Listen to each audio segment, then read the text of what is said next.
बातमी अमरावतीतून 2 कोटींच्या गाडीत फिरायचं आणि 17 रुपयांची साडी देऊन लोकांना गुलामीकडे न्यायचं ही व्यवस्था मोडून काढा अशी टीका आमदार बच्चू कडूंनी नवनीत राणांवर केली।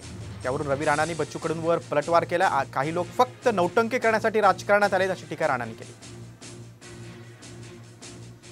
17.5 रुपयाची साडी देऊन त्या मेळघाटची बेइज्जती करून टाकली।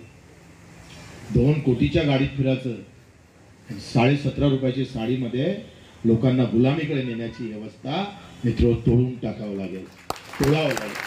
कारण आम्हाला सांगायचं आहे 17 रुपयाची साडी निवडणुकीच्या वेळेस वाटलेली मतपरिवर्तन नाही करू शकत। बोलणं फार सोपं आहे।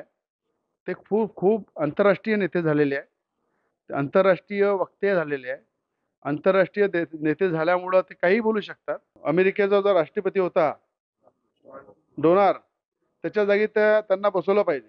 ते अमेरिकेहून बरोबर लक्ष देतील आपल्या देशाकडे आणि काहीतरी देशाचं भलं होईल। मी नौटंकी करण्यासाठी राजकारणामध्ये नाही आलेलो आहे आणि ज्या वेळेस मला असं वाटेल की मी न्याय देऊ शकत नाही लोकांना, त्या दिवशी मी स्वतः माझ्या आमदारकीचा माझ्या पदाचा राजीनामा देईल।